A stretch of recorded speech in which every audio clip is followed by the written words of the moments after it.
Good afternoon, everyone. I have a unique but beautiful name. And to make people remember my name, especially in regional or international conferences, I always tell people that it means worship, and my nickname is Adora, and that should remind you of adorable. Anyway, welcome to PIDS, and welcome to this presentation of the macroeconomic assessment for the Philippines and the outlook for 2015. As mentioned by Sheila, it has been my third year of collaborating with the PIDS president on macroeconomic assessment and formulation of the economic outlook. First with Dr. Joseph Yap, and now with Dr. Lianto. So it's good to see familiar faces here, by the way, from the National Competitiveness Council, from the National Transport Center for Transport Studies, from government agencies, and business associations. So welcome to the ideas. Okay, so here are key questions that I hope will be answered in this presentation. What global and regional developments have the most significant implications for the Philippines? What are the key messages in the 2014 macroeconomic assessment that we've done? And what are the prospects for 2015 and beyond? Well, we can deduce from Hans' presentation that the economy is riding high on a wave of optimism and investor confidence. And consistent with this, I'll show you that the outlook for 2015 is good. Okay. So for the past years, global growth has been slow, and quantitative easing in Japan and the EU region led to an expansion of hot money. Japan growth decelerated despite quantitative expansion that is meant to stimulate growth. In the EU region, there are indications that it is slipping into deflation, and it is actually weakening demand. In China, growth has slowed down to 7.4%, but the Chinese authorities have been brandishing this as the new normal, the growth rate of around 7%. So the quantitative easing in major economies found the impacts of this found its way into emerging markets like the Philippines, and it pushed equity prices upward, as you've seen in the earlier presentation, record high of 8,000 plus PSEI. A major development that happened and triggered reactions in the real and financial sectors globally is the drastic oil price decline. And as you can see from this graph, the end December 2014 price was a mere 1/3 of the 2008 peak price. And this phenomenon is basically explained by supply surge in the face of sluggish demand. And the impact on domestic prices are also felt. And as you can see from this graph, the declining domestic prices of petroleum products was felt in 2014, the drastic decline of domestic petroleum products. And this actually slowed down non-food inflation in the Philippines. But if you will notice the gasoline price, there's a certain lag in the reaction of the gasoline price, lag in the decline of gasoline prices. In the ASEAN region, developments are generally positive, given that most countries exhibited high growth, with the exception of Brunei Darussalam, Singapore, Thailand, and Vietnam. But most ASEAN countries have 5% to 7% plus growth rates. And the Philippines seems to be generally in sync with the vibrant expansion of our neighbors.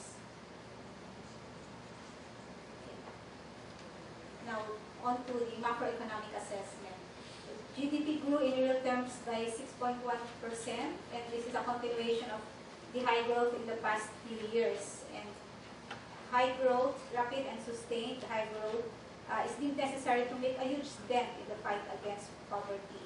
So at present, real per capita GDP stands at 71,867 pesos, and nominal GDP is 126,496. Poverty incidence, based on the latest annual poverty indicator survey, is at 25.8%, and it's equivalent to about 25.8 million poor Filipinos. So we still have a lot to do in the fight against poverty, and we hope that a rapid and sustained high GDP growth will be able to address this, but of course coupled with directed social programs. Now, on the demand side, the primary growth drivers are household consumption and net exports. If you are to look at the details of net exports, you will see that miscellaneous services constitute 79% of total export services. So the growth of the BPO sector is can be assessed when you look at miscellaneous services. So they contributed the most to export service growth, but the data, the details of the data don't tell us much right now on which specific services, export services, are really accelerating. And I think it's partly because the statistical system has not yet captured the details of the export services side. And that's something that is worth doing in the next few years. Government consumption, as all of us very well know, pulled down growth on the third quarter, and this is partly due to the controversies related to the disbursement acceleration program. Additions to the capital formation have not been substantial. Investment did not perform well. Particularly, there were declines in investments in durable equipment and intellectual property products. Now, on the demand side, on the supply side, I mean, the services sector contributed the most, and all these subsectors under it performed well. Manufacturing under the industry sector contributed the most to overall growth, and this validates the ongoing revival of the manufacturing sector that we have observed since 2013. Growth has been slow in most agriculture subsectors, and there are contractions in the production of coconut and coffee. Fiscal management is okay, but we've overachieved our fiscal deficit target. So the target is 2% of GDP, and fiscal deficit shrunk to 0.6%. And this could mean missed opportunities in spending for economic development. As you can see from the table, we're short by 13%. The expenditures, look at expenditures, we're short by 13% relative to program expenditures. Revenues, we are short by 5%, but their total revenues actually increased. It went up to 15.1% of GDP from 14.9%. And this happened even without new tax laws. And it implies that there has been an expansion of economic activities and therefore a broadening of the tax revenue base. But the Philippines still has a long way to go in catching up with with our ASEAN neighbors, the average revenue in ASEAN is 19% of GDP. Ours is only 15%. We have a good record in debt management, and government debt declined to 45.4% of GDP. and it's much lower than the 2013 debt. And if, as you can see from the graph, the trend actually shows a deepening commitment to debt reduction. And the strategy is a combined strategy of repaying debts, reducing reliance on ODA. So Dr. Llanto and I have looked at grants and loans, and we see that practically we have very minimum grants remaining. And ODA loans, both project loans and program loans, are on a decline. And the Department of Finance is also optimizing the foreign domestic borrowing mix, increasing domestic borrowing, given the low interest rates in the financial markets. Balance of payments. We have, for the first time in 10 years, we had a BOP deficit, 1% of GDP in 2014, or negative $2.86 billion. This, however, is not alarming because in the succeeding months, the balance of payments posted a surplus. And remittances, which are recorded as part of current account, it's secondary income in the current account statistics. Remittances continue to be large, and it averaged at around 9% of GDP. For the past 10 years or so, that's been 9% of GDP. And this is leading to the formation of current account surpluses for the past years, and we foresee that this will continue to lead to large current account surpluses in the future. Inflation was generally within the target range, 3% to 5%, except in December when inflation settled at 2.7%, and it was influenced by the drastic decline in global oil prices and the succeeding declines in the domestic prices of petroleum products. The inflationary pressures came from high electricity charges in the first quarter, and in the second quarter, weather-related production disruptions, and in the third quarter, the temporary rice shortages due to failed import bidding. Manila port congestion also induced bottlenecks in the supply chain and resulted in both high food inflation and non-food inflation. The price of capital, as you can see from the graph, generally it increased in 2014, but that's for short-term interest rates. And the reason is that BSP raised the key rates in order to counter the rising effects of inflation during the second quarter and the third quarter. But note that the interest rate for long-term, the long-term interest rates, note that they did not follow the increasing trend, and this implies an excess of supply of long-term capital. The demand for long-term investments is yet to catch up.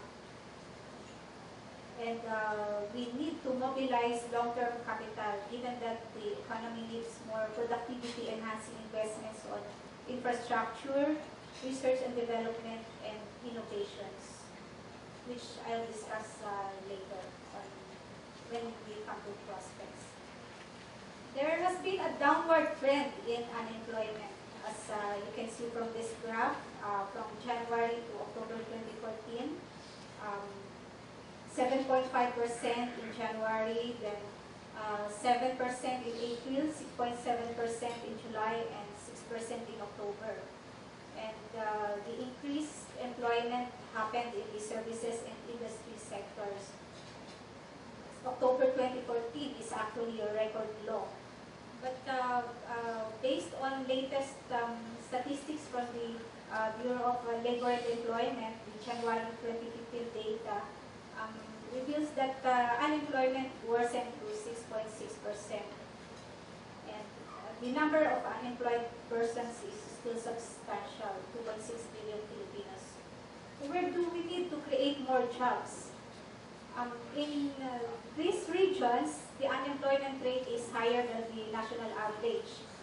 National Capital Region, Calabarzon Region, Ilocos Region, and Central Luzon.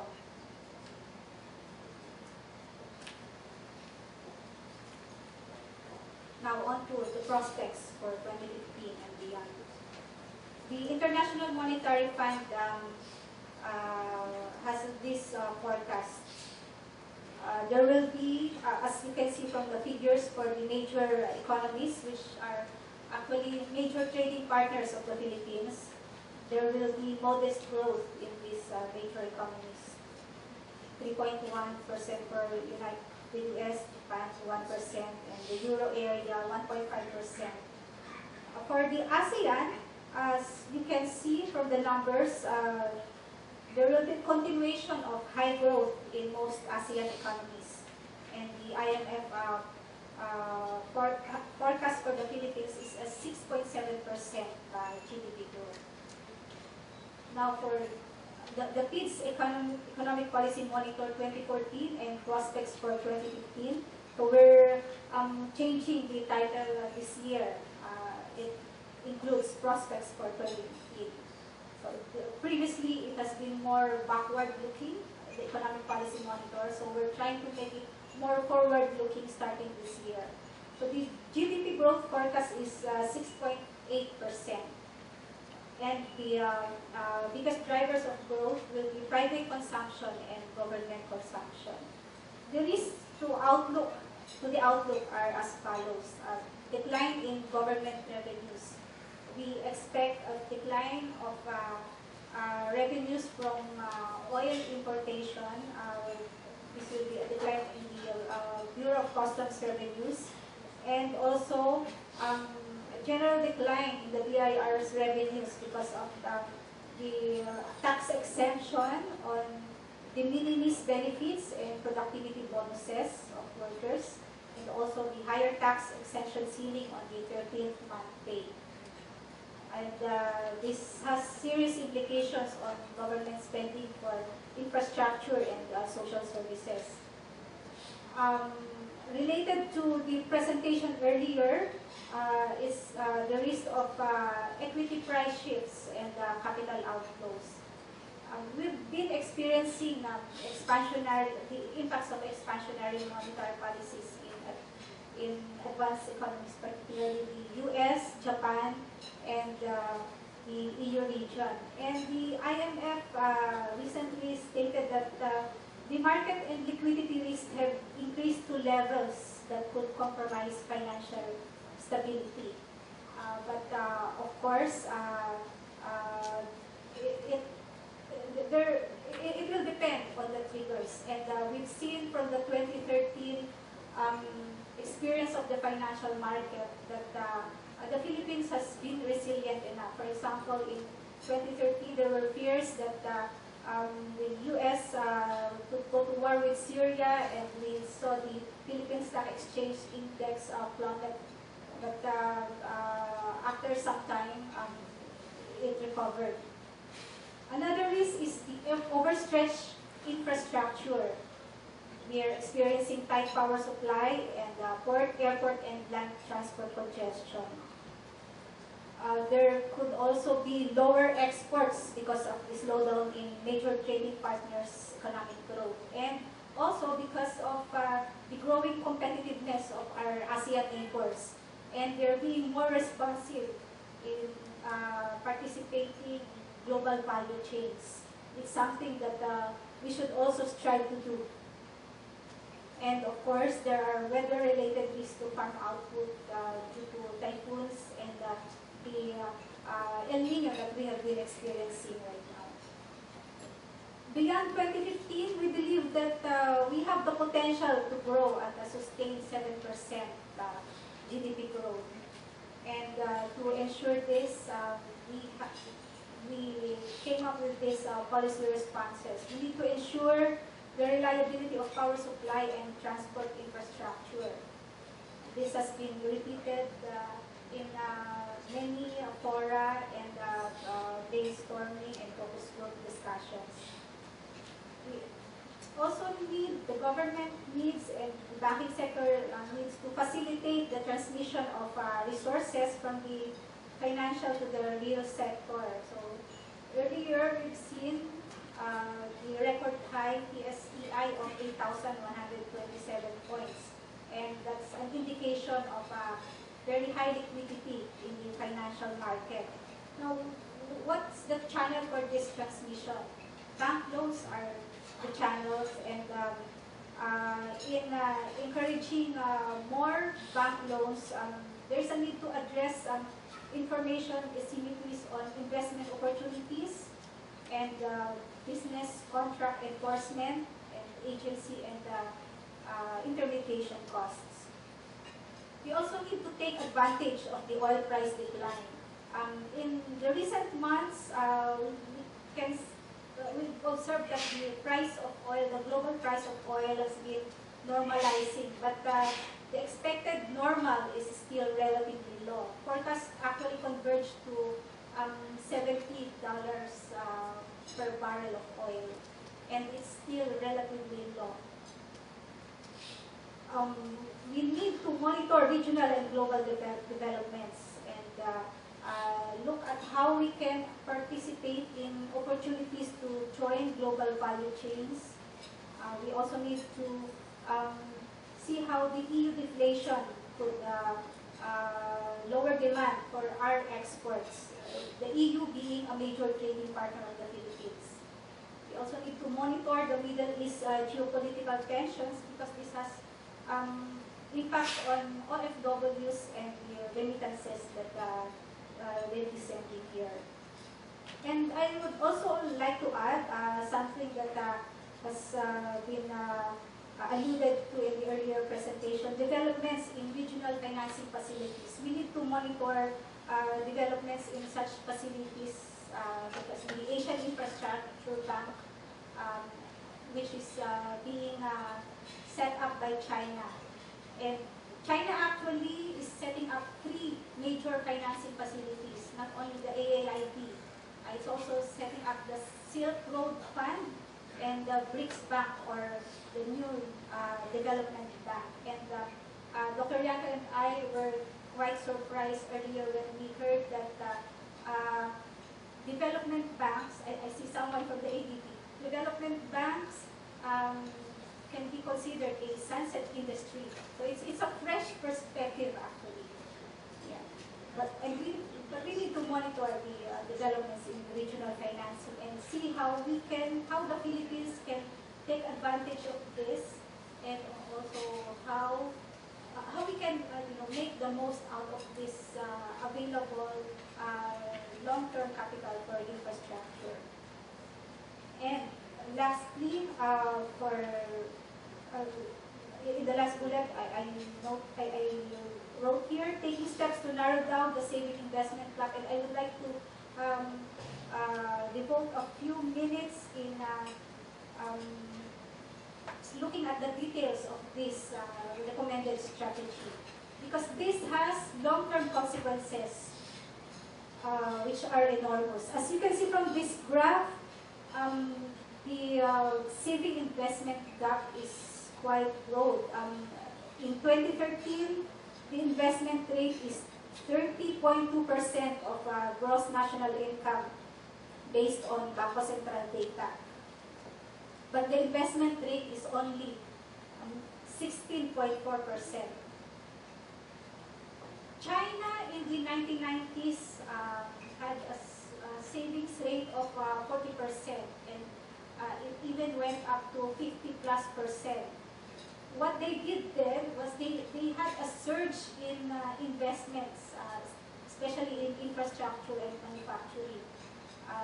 Investment rate at the time was 45%. So 40% savings matched by 45% investments. That's a lot. So we need to mobilize in the same way that China did. We need to mobilize long-term capital and other resources. I think there is a need to have a massive and continuous market research and project development activities, not only at the national level. This is actually happening in PPPs. Project development activities are continuing and it's very dynamic. But it has to happen in other aspects of it, in other economic related activities, in other industries, in other sectors. And it also has to happen at the LGU level. So we need a massive and continuous market research and project development activities in infrastructure and agribusiness. And this will likely be insulated from possible equity price shifts because domestic investors are, not, it won't be easy for domestic investors to get out of the market. And continuous project development activities has to be dynamic, it has to change, it has to be, they have to change, they have to be updated. So what we'll expect is to have a dynamic pipeline of projects for the public sector and also a dynamic potential investment portfolio for banks and industries. And the likely result of this is we will have a steadily growing readiness for investments and hopefully we'll be able to close the saving and investment gap. We also need to support the scaling up of small and medium scale enterprises and innovations.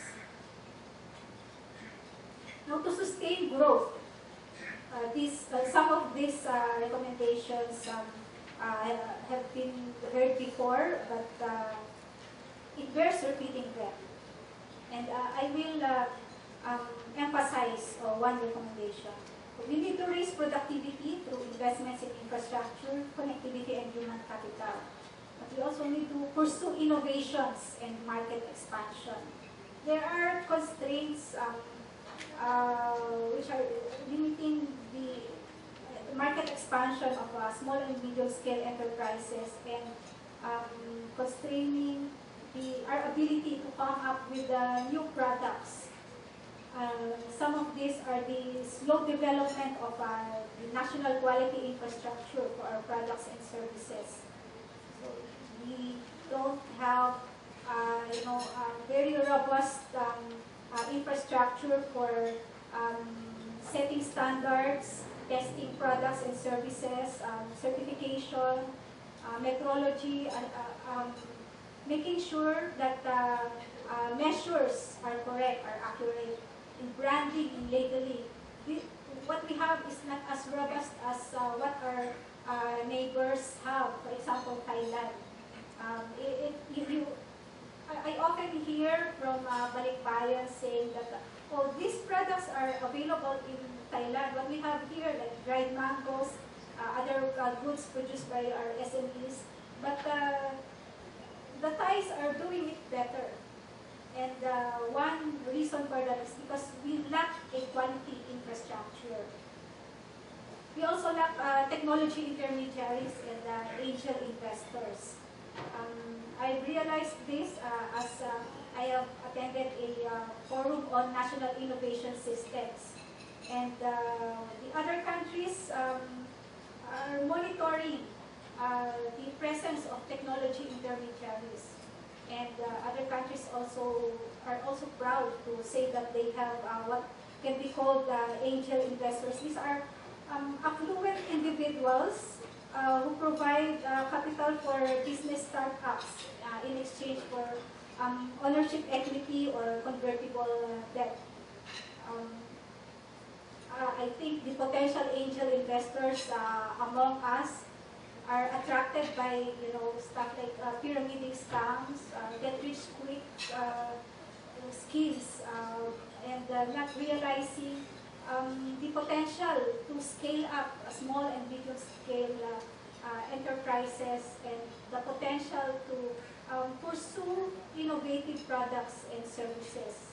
Precisely because we lack vigorous project development activities. And there are also blind spots in policy making, I think. due to outdated information and inadequate science, technology, and innovation indicators. You just need to look at the indicators for research and development, and you'll see that we have 2009 data, and if you look at the indicators being monitored by agencies in charge of intellectual property, what you will see are statistics on enforcement, on seizures of smuggled items, but not on commercialization of patents, or which sectors are registering more and more patents, more and more innovative products. But I assume that these kinds of information are available when they register. It only takes extra effort to process this information.